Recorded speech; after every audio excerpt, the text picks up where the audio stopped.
రోజు అది గత 2 రోజుల క్రితం రేవంత్ జర జాగ్రత్త అనే ఒక కాలం కూడా మన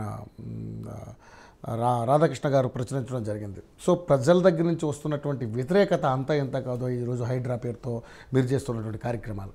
సో నిజంగానే పేదవాళ్ళకు ఒక న్యాయం, పెద్దవాళ్ళకు ఒక న్యాయం ఉందా? హైడ్రా అందరినీ సమానంగా చూస్తుందా? ఒకవేళ సమానంగా చూస్తే ఎందుకు పెద్దవాళ్ళ జోలికి వెళ్ళడం లేదు? కేవలం పేద సామాజిక వర్గ సామాన్యుల మీదకి ఎందుకు రావడం జరుగుతుంది? అసలు ఏంటి హైడ్రా యొక్క మోటివ్ ఏంటి? ఫైనల్గా ఏం చెప్పాలనుకుంటున్నారు అసలు? సార్, ముందుగా మీకు ప్యానెల్లో పెద్దలకు నమస్కారం సార్. ఇందాక ఇంట్రొడక్షన్లో మీరు మాట అన్నారు, చిలికి చిలికి గాలివాన అవుతుంది. గాలివాన ద్వారా వచ్చిన నీళ్లు ఎక్కడ కూడా చెరువులు ఆగాలి, ఆ చెరువులు ఉండాలి కదా సార్. ఉండాలనే కదా మనం కూడా అందరూ సపోర్ట్ చేస్తుంది. అందుకోసమే జరుగుతున్న ప్రయత్నం ఇది. దీన్ని పేద ధనిక అనే అంశాన్ని తీసుకొచ్చి, ఇన్నోసెన్స్ అనే అంశాన్ని తీసుకొచ్చి దాని రాజకీయ పబ్బం గడిపే ప్రయత్నం కనుక చేస్తే మీరు ఒకటి చెప్పండి. మరి ఇప్పుడు మాట ఏంటంటే, గత అధికారులు, సరే గత ప్రభుత్వం, అది కాంగ్రెస్ కావచ్చు, బీఆర్ఎస్ కావచ్చు, ఏదైనా కావచ్చు కాక, గత అధికారులు, గత ప్రభుత్వమో, గత వ్యక్తులో ఎవరో ఒకళ్ళు తప్పు చేయడం వల్ల, వాళ్ళు పర్మిషన్స్ ఇవ్వడం వల్ల ఈ రోజు ఇట్లా విచ్చలవిడితనానికి దారితీస్తుందని చెప్పి మనం అంటున్నాం కదా. మరి అధికారుల మీద ఎటువంటి యాక్షన్ తీసుకోవాలి? నేను ఇంకా చెప్పనే లేదు సార్. దానికి ఎక్కడొక్కడ పులి స్టాప్ చేయాలి, పెట్టాలి, కంపల్సరీ 100% పులి స్టాప్ చేయాలి. అది బోల్డ్ నిర్ణయాల రూపంలో తీసుకుంటామా, ఏది రిఫార్మిస్టిక్ మేనర్లో తీసుకుంటామా, ఏ రూపంలో తీసుకుంటామో సెకండరీ. కానీ మాకు ఓట్లు పోతానేమో, మేము రాజకీయంగా దెబ్బతింటామేమో, మేము రాజకీయ డ్యామేజ్ జరుగుతుంది అని చెప్పి ఆలోచించి కనుక ఈ నిర్ణయం విషయంలో కళాఖండిగా కనుక ఉండకపోతే దీన్ని మనం పులి స్టాప్ పెట్టలేము.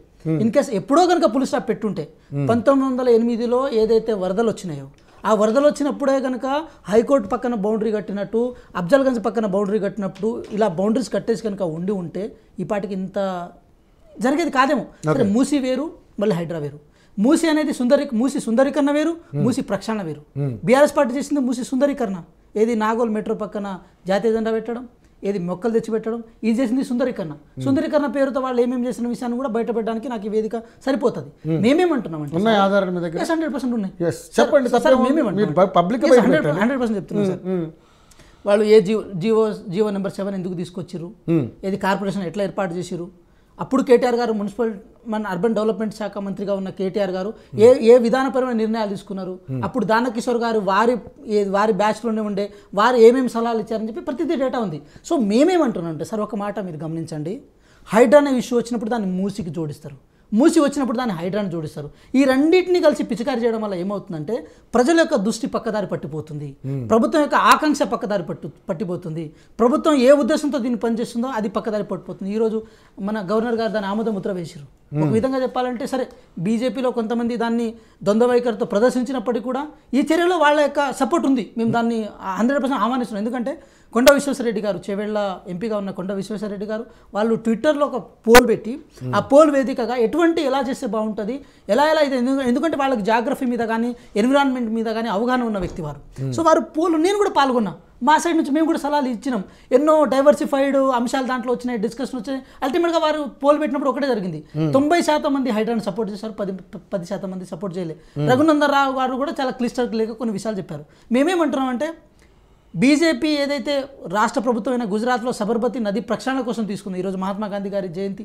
సో వారి జయంతి ఏదైతే సబర్మతి ఆశ్రమం పక్కన వారి ఆశ్రమం ఉందో, సో ఆ నది ప్రక్షాళన జరగడం కానీ, నమామి గంగే పేరుతో 45,000 కోట్ల రూపాయలు కేటాయించి గంగా నది ప్రక్షాళన జరగడం కానీ, ఈ రెండింటిని మేము ఉదాహరణకు తీసుకున్నప్పుడు, వీటికంటే ఇది బెటర్గా ఏదైతే అర్బనైజర్గా వెళ్తుందో థేమ్స్ నదిని, దాన్ని ఎగ్జాంపుల్గా తీసుకున్నప్పుడు మనం ఈస్టర్న్ వెస్టర్న్ కారిడార్ని ఏర్పాటు చేయాలని చెప్పి మూసి ప్రక్షాళన విషయంలో ఒక క్లిస్టర్ కట్ విజన్ మేము ఏర్పాటు చేస్తే, ఈరోజు వాళ్ళు ఇప్పుడు సార్ ఒక చిన్న డిఫరెన్స్ మీకు చెప్తున్నాం.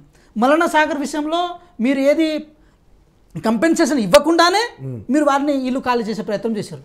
కానీ కాంగ్రెస్ పార్టీ ఎట్లా చేయలేదు కదా. మూసి విషయంలో 10,000 ఇల్లు అవసరం వస్తే 15,000 ఇళ్లను కేటాయించి వాళ్ళని ఒక ఎన్జిఓతో కలిసి బలవంతంగా మిమ్మల్ని ఏది ఖాళీ చేయడానికి లేదు, మీరు స్లోగానే మీకు నచ్చినట్టే మీరు రండి అని చెప్పి వాటిని మోటివేట్ చేసి, ఎప్పుడు నుంచి సరే మీకు ఒక విషయం తెలుసో తెలీదో, ఎప్పుడైనా సరే మూసి గేట్లు ఎత్తేయడం జరిగితే మాత్రం దానికంటే ముందే ఇక్కడ ఉన్న అందరినీ వేకేట్ చేయాల్సి ఉంటుంది. వారం రోజులు 10 రోజుల వరకు వాళ్ళు, వారం 10 రోజుల వరకు వాళ్ళకి మళ్ళీ రావద్దు.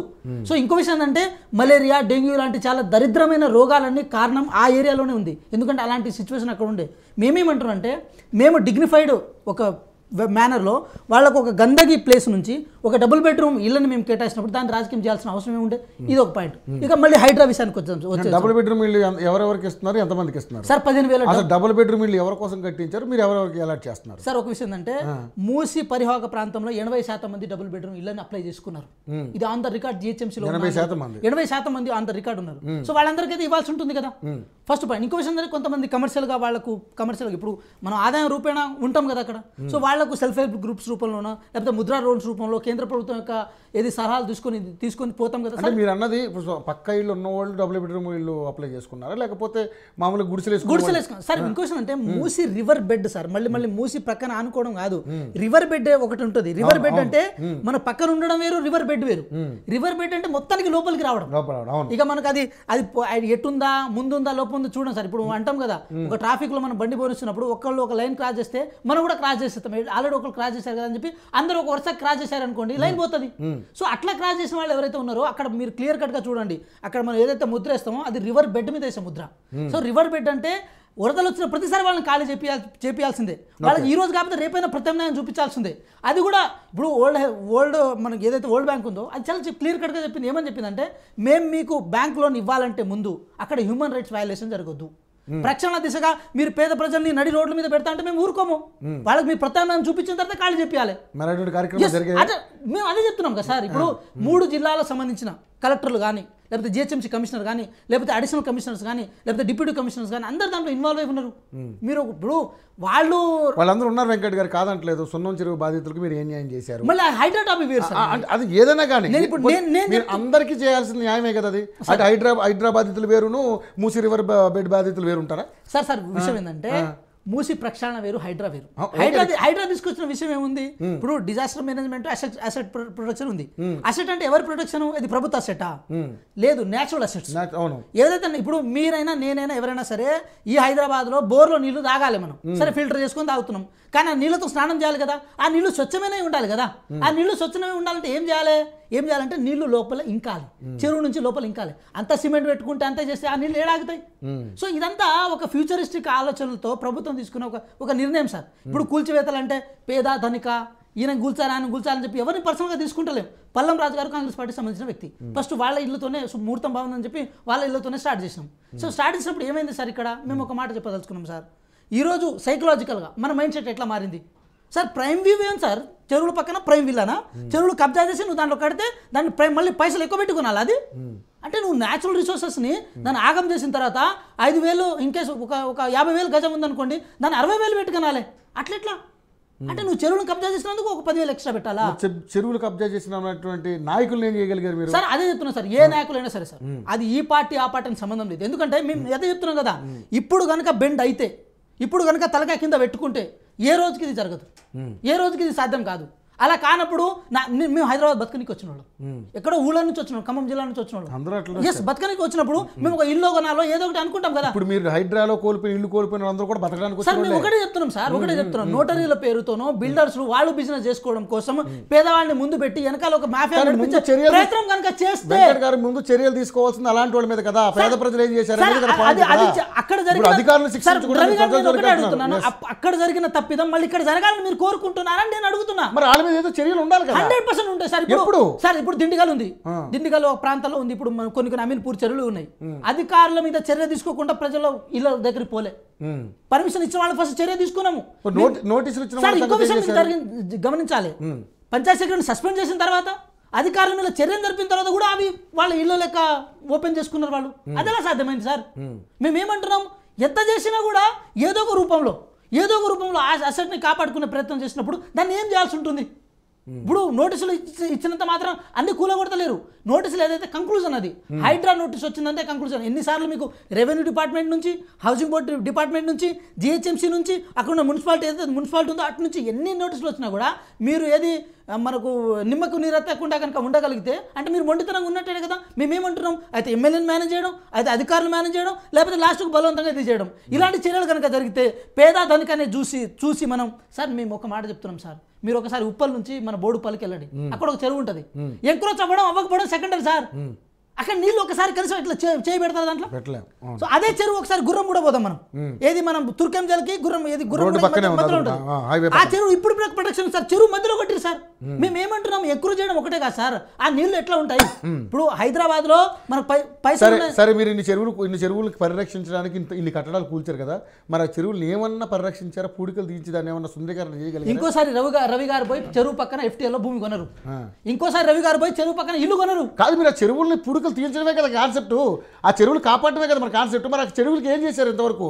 నాగార్జున చెరువు రవి గారు మీకు కూడా అర్థం కావట్లేదు. రవి గారు ఆ చెరువు ఉండాలి కదా రవి గారు, అదే ఆ చెరువు అర్థమవుతుంది అసలు తీయాలి కదా. మరి ఇప్పుడు నాగార్జున గారు ఎన్కన్వెన్షన్ కూల్చారు, అక్కడ చెరువు ఉంది, ఆ నమూనాలు ఉన్నాయి కదా, మరి ఆ చెరువుని పూర్తిగా తీయగలిగారు. అది 100% రవి గారు. మేము ఒక మాట, ఇప్పుడు హరీష్ రావు గారు ఆర్టికల్ రాస్తుండే 2014లో ఇరిగేషన్ శాఖ మంత్రిగా ఉన్నప్పుడు, వారు ఆర్టికల్స్ ఏమని రాస్తుండే, కాకతీయ కాలం నాటి చెరువులు ఏదైతే గొలుసుకొట్టు చెరువులు ఉన్నాయో వాటిని కాపాడుకోవాలని చెప్పి, రూరల్ బ్యాక్గ్రౌండ్లో మాత్రమే కాదు, కుతుబ్ షాహీలు నిజాం కాలంలో జరిగిన ఏదైతే చెరువులు ఉన్నాయో 3400 చెరువులు ఏదైతే ఉన్నాయో వాటిని పునరుద్ధరించుకోవాలంటే ఇక్కడ పూడికతీత పనుల కంటే ముందు ఫస్ట్ ఎవరైతే ఎంకరేజ్ చేసారో వాళ్ళని ఆపే ప్రయత్నం చేయాలి అని చెప్పి 60,000 నుంచి 70,000 కోట్లు అయితే కేటాయించుకున్నారు కదా. మరి పూడికతీత పనులు ఆగాలి అంటే పూడిక తీసి ఇక్కడున్న మట్టిని తీసుకుపోయి ఏది పొలాలు వేస్తే అది మాత్రమే చెరువులో పునరుద్ధరణ. ఏది నాలాలు మంచిగా ఉండదు, ఈ చెరువు మంచిగా కూడా కరెక్టే. మరి చెరువు అంటూ ఉండాలి కదా అన్నారు ఇందాక క్వశ్చన్ మీరు. మరి చెరువు అంటూ ఉండాలంటే మరి చెరువును కాపాడుకోవాలి కదా. మరి చెరువుని మరి ఏ విధంగా దాన్ని పునరుద్ధరణ చేస్తారు మరి మీరు? సార్ మేము అదే అంటున్నాం, ఇది స్టార్ట్, ఇది నాంది, ఇది యజ్ఞం సార్. ఇది యజ్ఞంలో రాళ్ళు తగులుతున్నాయి సార్. మేము ఒక మాట రాజకీయ కోణంలోనే కనుక ఆలోచించాలి. రాజకీయ కోణం కాదండి, చాలా మంది ప్రజలు ఇబ్బంది పడుతున్నటువంటి అంశాలు వాళ్ళ దృష్ట్యా మనం మాట్లాడుకుంటున్నాం తప్పితే ఎవరినో రాజకీయంగా వాళ్ళని ఏదో దెబ్బతీయాలని కాదు ఇక్కడ. సార్ రవి గారు ఏ పేద ప్రజల్ని రోడ్డు మీద పడేయాలని చెప్పి గవర్నమెంట్ ఏ ఆలోచనతో లేదు. సరే ఇన్నోసెన్స్ తో కొన్నప్పటికీ కూడా, ఇన్నోసెన్స్ తో జరుగుతున్నప్పుడు కూడా ఇలాంటివి మళ్ళీ రిపీటెడ్ గా జరుగుతూ మేమేమంటున్నాము, ఈ రోజు బీఆర్ఎస్ పార్టీ మేము లీగల్ ఎయిడ్ ఇద్దామని అనుకుంటున్నారు కదా, అది పేద ప్రజలకు లీగల్ ఎయిడ్ ఇస్తారా లేకపోతే బిల్డర్స్ కి లీగల్ ఎయిడ్ ఇస్తారా? వాళ్ళ తప్పున మీరు కొట్లాడారు. హైడ్రా కాన్సెప్ట్ ఒకటి చెప్పండి, చెరువులన్నింటినీ కాపాడే పరిస్థితి కదా. 100% అవును. మరి దానికి కట్టుబడి ఉండాలి కదా. మరి ఇప్పుడు పూడికలు తీసే కార్యక్రమం చేపడుతున్నారా లేదా? సార్ మీకు కూడా అర్థం కావట్లేదు, చెరువుల పూడికతీత సెకండరీ. అసలు చెరువు ఇప్పుడు ఉన్న వాటిని కూల్చుకుంటూ వెళ్ళిపోయి తర్వాత పూడికలు చేస్తా. ఇప్పుడు core zone, semi core zone, buffer zone, FTL ఇలా ఉంటుంది సార్. ఇలా మనం దాన్ని డివైడ్ చేసుకుందాం సార్. దాని మీద మాట్లాడదాం మనం. ఈ అడిగిన తర్వాత మీ దగ్గర వస్తాం.